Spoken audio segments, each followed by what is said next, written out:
તારીખ છે 21મી જૂન, જગ્યા છે સ્વિટ્ઝરલેન્ડનું બર્ગનસ્ટોક પેલેસ. એક તરફ હતું અમેરિકા, બીજી તરફ હતું ઈરાન. મધ્યસ્થીની ભૂમિકામાં હતા કતર અને પાકિસ્તાન. એવામાં ડોનાલ્ડ ટ્રમ્પ ઉગામે છે તેમનું ધમકીનું હથિયાર, અને આ પછી ઈરાનના વિદેશ મંત્રી અબ્બાસ અરાકચી વોકઆઉટ કરી જાય છે. અને આ પછી ઉપરાષ્ટ્રપતિ જેડી વાન્સ તરત જ પાકિસ્તાનના વડાપ્રધાન શાહબાઝ શરીફ અને પાકિસ્તાનના આર્મી ચીફ અસીમ મુનીરને મળે છે, અને ત્રણેયના ચહેરા પણ તણાવ દેખાય છે. તો આવો જાણીએ સમાચાર વિસ્તારથી. નમસ્કાર, જમાવટ સાથે હું છું પાર્થ.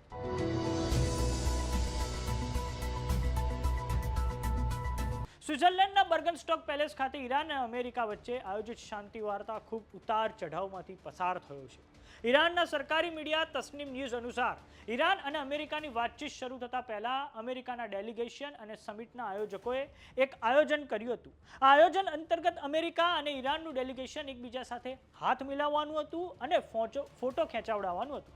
જો કે અબ્બાસ અરાકચીવાળા નેતૃત્વએ અમેરિકાના ડેલિગેશન સાથે ફોટો ક્લિક કરવાની સ્પષ્ટ ના પાડી દીધી હતી.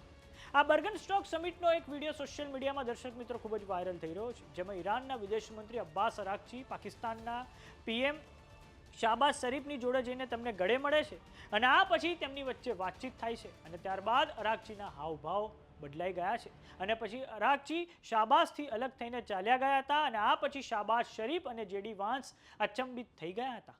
તો આવો નજર કરીએ દ્રશ્યો પર જે બર્ગનસ્ટોક સમિટથી સામે આવ્યા છે.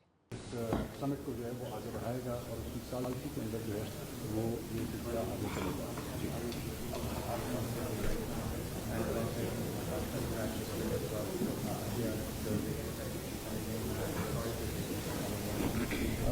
इस वक्त अभी के मैच जेडी वेन वो अभी. હવે દર્શક મિત્રો, સૌથી મહત્વનો મુદ્દો બર્ગનસ્ટોક સમિટમાં પાકિસ્તાન અને કતર જે મધ્યસ્થીઓ કરાવી રહ્યા હતા તેમના દ્વારા એક સત્તાવાર નિવેદન બહાર પાડવામાં આવ્યું છે. આ સંયુક્ત નિવેદનમાં કહેવામાં આવ્યું છે કે પરમાણુ મુદ્દો હોય, પછી સેન્કશન્સ હોય એટલે કે પ્રતિબંધો હોય, અને તેના ઇન્સ્પેક્શન બાબત હોય, કે પછી ઘણા બધા જે વિવાદો ચાલી રહ્યા છે ઈરાન અને અમેરિકા વચ્ચે, તેના સમાધાન માટે અલગ અલગ એક કાર્ય સમૂહ બનાવવામાં આવશે. હોર્મુઝમાં જહાજોના સુરક્ષિત પરિવહન માટે અમેરિકા અને ઈરાન દ્વારા એક કમ્યુનિકેશન લાઇન પણ બિછાવવામાં આવી છે, જેનાથી બંને દેશો વચ્ચે ભ્રમણાઓ દૂર થશે, અને જે હાલમાં બંને દેશો વચ્ચે હુમલાઓ થાય છે તેની સંખ્યામાં પણ નોંધપાત્ર ઘટાડો આવશે. હવે દર્શક મિત્રો, આપણે નકશાની મદદથી સમજીએ તો આ પશ્ચિમ એશિયાનો મેપ છે. પશ્ચિમ એશિયામાં એક તરફ આવેલું છે ઈરાન, અને નીચેની તરફ આ અરેબિયન પેનિન્સ્યુલા આવેલો છે, જેમાં એક તરફ ગલ્ફ ઓફ ઓમાન આવેલું છે અને બીજી તરફ પર્શિયન ગલ્ફ આવેલું છે. અને આ પર્શિયન ગલ્ફ અને ગલ્ફ ઓફ ઓમાનને જોડે છે તે છે હોર્મુઝની સામુદ્રધુની, એટલે કે સ્ટ્રેટ ઓફ હોર્મુઝ. તો હવે આ સ્ટ્રેટ ઓફ હોર્મુઝમાં આપણે ગયા અઠવાડિયે પણ જોયું કે અમેરિકાના સેન્ટ્રલ કમાન્ડે જ્યારે ઈરાનના બંદરોની નાકાબંધી ચાલુ હતી ત્યારે ઘણા બધા જે અન્ય દેશોના જહાજો હતા તેમની પર આડેધડ ફાયરિંગ કરવામાં આવી હતી, અને આ ઘટનાઓમાં તો 3 જેટલા ભારતીયોએ પોતાના જીવ પણ ગુમાવ્યા છે. તો હવે સ્ટ્રેટ ઓફ હોર્મુઝને લઈને બર્ગનસ્ટોક પેલેસ ખાતે જે શાંતિ વાર્તા યોજાઈ તેમાં સૌથી મહત્વનો નિર્ણય એ લેવામાં આવ્યો છે કે ઈરાન અને યુએસએ વચ્ચે એક કમ્યુનિકેશન લાઇન બિછાવવામાં આવશે, જેનાથી સ્ટ્રેટ ઓફ હોર્મુઝમાં જે કમર્શિયલ વેસલ છે, જે વાણિજ્યિક જહાજો છે, તેમનું આવાગમન એ સુરક્ષિત બનશે. અને આ જ કારણ છે કે હવે સ્ટ્રેટ ઓફ હોર્મુઝમાં તણાવ ઓછો થાય તેવી સંભાવના છે.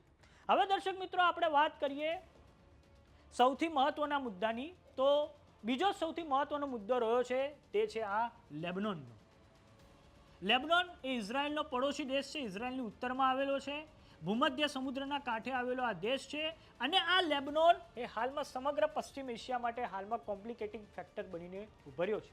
લેબનોનમાં સમાધાન માટે એક ડીકન્ફ્લિક્શન સેલ બનાવવામાં આવશે, જેમાં અમેરિકા, ઈરાન, લેબનોન અને બીજા મધ્યસ્થ દેશોનો સમાવેશ થાય છે. આનો ઉદ્દેશ લેબનોનમાં જે પણ સૈન્ય ગતિવિધિ થઈ રહી છે તે કરારોને અંતર્ગત થાય તે જોવાનું રહેશે. આગળ બીજી અનેક સહમતિઓ બંને દેશો વચ્ચે સધાઈ છે, જેમ કે ટેકનિકલ સ્તર પર બર્ગનસ્ટોકમાં અમેરિકા અને ઈરાનના પ્રતિનિધિઓ વચ્ચે વાતચીત ચાલુ જ રહેશે. કતર અને પાકિસ્તાન દ્વારા તો દાવો કરવામાં આવ્યો છે કે વાર્તાલાપ સકારાત્મક વાતાવરણમાં સંપન્ન થયો છે. આ ઉપરાંત 60 દિવસમાં કરારો સુધી પહોંચવા માટે રોડમેપ તૈયાર કરવામાં આવશે.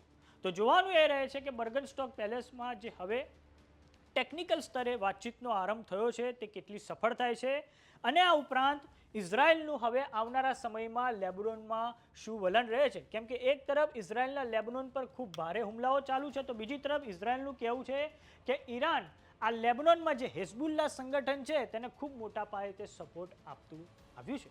તો જોવાનું એ રહે છે કે હાલમાં જે યુદ્ધ વિરામ થયો છે ઈરાન અને અમેરિકા વચ્ચે તે કેટલા સમય સુધી ટકે છે. તો સમાચારોમાં અત્યારે બસ આટલું. જોતા રહો જમાવટ. જો તમે અમને યુટ્યુબ પર જોઈ રહ્યા તો સબસ્ક્રાઇબ કરો, જો તમે અમને ફેસબુક પર જોઈ રહ્યા તો ફોલો કરો, વોટ્સએપ ચેનલને જોઈન કરવાનું ન ભૂલતા. નમસ્કાર.